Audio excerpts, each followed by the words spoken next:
এই বন্ধুরা, আমার হন্টিং সিনেপ্লেক্স চ্যানেলে তোমাদেরকে স্বাগতম। আজকের এই ভিডিওতে আমি এমন একটি হরর মুভি এক্সপ্লেন করতে চলেছি যেখানে মানুষজন এমন এক পরিস্থিতির সম্মুখীন হয় যে বেঁচে থাকার একমাত্র উপায় হচ্ছে শব্দ না করা। কেউ ভুলবশত শব্দ করে ফেলার অর্থই হচ্ছে তার মৃত্যু অনেকটাই নিশ্চিত। এ কোয়াইট প্লেস মুভি সিরিজের তৃতীয় মুভি এ কোয়াইট প্লেস ডে 1, যেখানে এই কোয়াইট প্লেস মুভির ঘটনা প্রবাহে সূত্রপাতকে দেখানো হয়েছে। তো আর কথা না বাড়িয়ে চলো শুরু করি। মুভির শুরুতে আমাদেরকে নিউ ইয়র্ক শহরের একটি কোচ ফেসে স্যাম নামের একটি মেয়েকে দেখানো হয়েছে।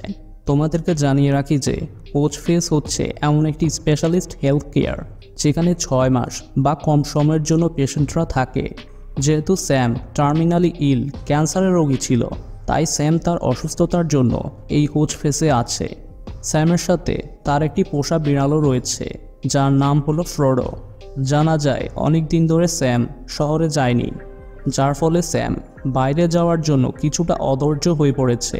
এ সময় কোচ ফেসের একজন কর্মী রিউবেন স্যামকে বাকি পেশেন্টের সাথে পরের দিন সিটিতে নিয়ে যাওয়ার কথা জানায়। তবে স্যাম এই শর্তে রিউবেনের কথায় রাজি হয় যে তাকে অবশ্যই সিটিতে পিৎজা খাওয়ার সুযোগ দিতে হবে। পরের দিন সকালে রিউবেন, স্যাম ও বাকি পেশেন্টদের একটি গ্রুপ বাসে করে শহরের উদ্দেশ্যে বেরিয়ে পড়ে, যেখানে তারা বিনোদনের জন্য পাপেট শো দেখে। তারপর স্যাম একটি দোকান থেকে কিছু খাবার কেনার সময় হঠাৎ করে শহরে সাইরেন বেজে ওঠে। এদিকে শহরের অবস্থা দেখে রিউবেনের মনে খটকা লাগে, তাই সে স্যামকে বলে নিশ্চয়ই শহরে কোনো গণ্ডগোল আছে, এজন্য তারা সবাই এখান থেকে দ্রুত ফিরে যাবে। কিন্তু স্যাম সিটিতে পিৎজা খাওয়ার জন্য জেদ করে। তবে স্যাম ফাইনালি আপসেট হয়ে বাসে উঠে পড়ে। কিছু সময় পরে আকাশ থেকে কিছু বিডওয়েলস পড়তে শুরু করে, যেগুলো থেকে কিছু ক্রিয়েচার বেরিয়ে আসে। এই এলিয়েনগুলো কোনো নর্মাল এলিয়েন ছিল না। এরা সামান্য শব্দ পেলেই মানুষের ওপর অ্যাটাক করে সেই শব্দের উৎসকে পুরোপুরি শেষ করে দিত। যেমনটা তোমরা এ কোয়াইট প্লেস এর আগের মুভিগুলোতে দেখেছ। যদি কোনো মানুষ কথা বলে তাহলে এলিয়েনগুলো তাকে মেরে ফেলে, আর শহরের ভেতরে এলিয়েনগুলো এমনটাই করে যাচ্ছিল। বেচারি স্যাম কোনোভাবে এলিয়েনের হাত থেকে রক্ষা পায়, কিন্তু অ্যাম্বুলেন্স ব্লাস্ট হওয়ার কারণে সে অজ্ঞান হয়ে যায়। এরপর স্যাম চোখ খোলার পরে নিজেকে সিটির সেই পাপেট শো থিয়েটারের ভেতরে বেঁচে থাকা লোকজনের সাথে দেখতে পায়। তখন হেনরি নামের একজন সার্ভাইভার স্যামের মুখ চেপে ধরে ইশারায় বোঝানোর চেষ্টা করে যে কোনোভাবেই আওয়াজ করবে না, কারণ আওয়াজ পেলেই এলিয়েনগুলো অ্যাটাক করবে। এই সময় আমরা দেখি তাদের চারপাশে অনেকগুলো এলিয়েন আছে, অর্থাৎ অবস্থা খুবই বিপজ্জনক। এদিকে স্যামের বিড়ালটি থিয়েটার থেকে বাইরে চলে যায়, যার ফলে স্যাম বাধ্য হয়ে বিড়ালটিকে খুঁজতে বেরিয়ে পড়ে। এই সময় স্যাম তার বিড়ালটিকে রক্ষা করার জন্য তার পিছনে ছুটে যাওয়ার সময় সবচাইতে বড় ভুলটি করে। স্যামের পায়ের শব্দ পেয়ে একটি ক্রিয়েচার সেখানে এসে পড়ে। যেহেতু সকলে চুপচাপ ছিল, তাই ক্রিয়েচারটি সেখান থেকে চলে যায়। ফাইনালি স্যাম তার বিড়ালটিকে খুঁজে পায়। ঠিক তখন সেনাবাহিনীর হেলিকপ্টার থেকে আমরা শুনতে পাই সকল নাগরিককে এখন চুপ থাকতে হবে যতক্ষণ পর্যন্ত রেস্কিউ টিম এখানে না এসে পৌঁছায়। এছাড়া আরও জানা যায় শহর থেকে বাইরে যাওয়ার যতগুলো পথ বা ব্রিজ রয়েছে সেগুলো ভেঙে ফেলা হয়েছে, যাতে এলিয়েনগুলো কোনোভাবে শহরের বাইরে যেতে না পারে। ঠিক তখন শহরের সাথে কানেক্টেড একটি ব্রিজকে বোমার সাহায্যে ধ্বংস করতে দেখে একজন লোক কিছুটা প্যানিক ফিল করে, কেননা সে মনে করে এই আইল্যান্ডের শহরে এসে সে টোটালি ফেসে গেছে। তখন হেনরি নামের একজন সার্ভাইভার কোনো উপায় না পেয়ে লোকটিকে মেরে ফেলে। এদিকে স্যাম ও রিউবেন যে বিল্ডিংয়ের ভেতরে ছিল সেখানে হঠাৎ জেনারেটর অন হয়ে শব্দ আসতে শুরু করে, যার ফলে এক ক্রিয়েচার সেখানে চলে আসে এবং রিউবেনকে খুবই খারাপভাবে মেরে ফেলে, যেটি দেখে স্যাম মানসিকভাবে ভেঙে পড়ে। তারপর স্যাম তার বিড়ালটিকে সাথে নিয়ে সার্ভাইভাল স্পট থেকে বেরিয়ে পড়ে।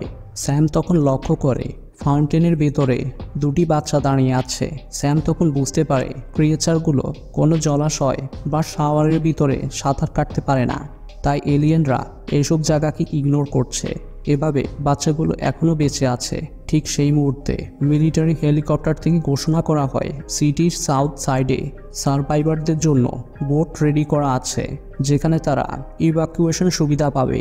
এটি শুনেই বেঁচে থাকা লোকজন ধীরে ধীরে দক্ষিণ পাশে এগোতে শুরু করে। তবে এতগুলো মানুষ একসাথে মুভ করার কারণে পায়ের শব্দ তো হবেই। এরপরে আর কি, যা হবার তাই ঘটল। ক্রিয়েচারগুলো সবার ওপর অ্যাটাক করতে শুরু করে। লোকজন তখন ভয়ে ক্রিয়েচারদের হাত থেকে বাঁচার জন্য দৌড়ে পালাতে থাকে।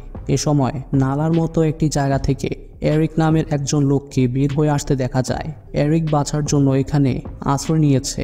এরিক ফ্রোডোর পিছু করে স্যামের কাছে পৌঁছায়। তারপর এরিক স্যামকে ফলো করতে থাকে। স্যাম তখন লোহার ব্রিজের মতো একটি জায়গাতে দাঁড়িয়ে এরিকের সাথে কথা বলে, যাতে বৃষ্টির শব্দে ক্রিয়েচারগুলো তাদের উপর অ্যাটাক করতে না পারে। স্যাম বলে সার্ভাইভারদের উদ্ধার করার জন্য সিটির সাউথ সাইডে বোট রাখা হয়েছে, কিন্তু স্যাম তার অ্যাপার্টমেন্টে ওষুধ নেওয়ার জন্য যাবে। তবে এরিক স্যামের কথা না শুনে তার পিছনে চলতে শুরু করে। এরিক স্যামকে জিজ্ঞাসা করে যে সে কেন সার্ভাইভারদের সাথে সাউথ সাইডে যাচ্ছে না। স্যাম তখন এরিককে জানায় সেই শহরে পিৎজা খেতে চায়। এটি শুনে আপনি ভাবতে পারেন স্যাম আসলে পাগলামি করছে, তবে বিষয়টি তেমন নয়। এর পেছনের কারণটি একটু পরে জানতে পারবেন। এরপর স্যাম ও এরিককে একসাথে বিপজ্জনক এরিয়াতে দেখা যায়। তারা shopping mall, underground metro rail station এবং নালার পানিতে ডুবে কোনোভাবে নিজেদেরকে ক্রিয়েচারদের হাত থেকে রক্ষা করে। তবে স্যাম কিছুটা অসুস্থ হয়ে পড়ে। তাই এরিক তার জীবনের ঝুঁকি নিয়ে ফ্রোডোকে সাথে রেখে স্যামের মেডিসিন নিয়ে আসে, যার ফলে স্যাম ও এরিক অনেক বেশি ক্লোজড হয়ে যায়। এরপর স্যাম এরিককে জানায় সিটিতে পিৎজা খাওয়াটা স্যামের জন্য এত বেশি গুরুত্বপূর্ণ কেন। জানা যায় ছোটবেলায় স্যামকে তার বাবা এই শহরের ক্লাবে নিয়ে পিৎজা খাওয়াতো, যেটি স্যামের জীবনে খুবই মেমোরেবল হয়ে আছে। যেহেতু স্যাম টার্মিনালি ইল ক্যান্সারের রোগী, তাই স্যাম আর বেশি দিন বাঁচবে না। এই জন্য সে তার জীবনের শেষ দিনগুলো ওই সুন্দর মুহূর্তের সাথে কাটাতে চায়। এইসব কিছু শুনে এরিক স্যামের প্রতি অনেক ইমোশনাল হয়ে যায়। তাই এরিক স্যামের শেষ ইচ্ছাগুলো পূরণ করে দেয়। এরিক স্যামের সাথে সেই ক্লাবে পিৎজা খায় এবং ড্রিঙ্ক করে। স্যাম তখন এরিককে তার হলুদ রঙের উলের জামাটি দিয়ে দেয়। ঠিক তখন এরিক ও স্যাম সার্ভাইভারদের বোট দেখতে পেয়ে এগিয়ে যায়, কিন্তু বোটে থাকা লোকজনের আওয়াজ পেয়ে সেখানে ক্রিয়েচার চলে আসে। এরিক ফ্রোডোকে নিয়ে দৌড়ে পালানোর সময় এলিয়েনরা তাদের পিছনে পড়ে। এ সময় এরিক বাঁচার জন্য পানিতে ঝাঁপ দেয়। তখন হেনরি এরিককে বোটে তুলে নেয়, তবে স্যাম পিছনে থেকে যায়। স্যাম তার পরিবারের ছবি দেখে কান্না করে। এরিক তখন স্যামের দেয়া জামার ভেতরে একটি নোট খুঁজে পায়, যেখানে লেখা ছিল এখন থেকে এরিক যেন স্যামের বিড়াল ফ্রোডোর দেখাশোনা করে। এরিককে স্যাম ধন্যবাদ জানায়, কারণ এরিকের জন্য স্যামের জীবনের শেষ দিনগুলো আনন্দের সাথে কেটেছে। এর মানে স্যাম কখনোই এখান থেকে পালাতে চায়নি। অন্যদিকে হেনরির ছেলেকে ফ্রোডোর সাথে ফ্রেন্ডলি হতে দেখা যায়। এরপর স্যাম পুরো নীরব শহরের মধ্যে একা তার আইপড থেকে গান শুনে স্মাইল করে।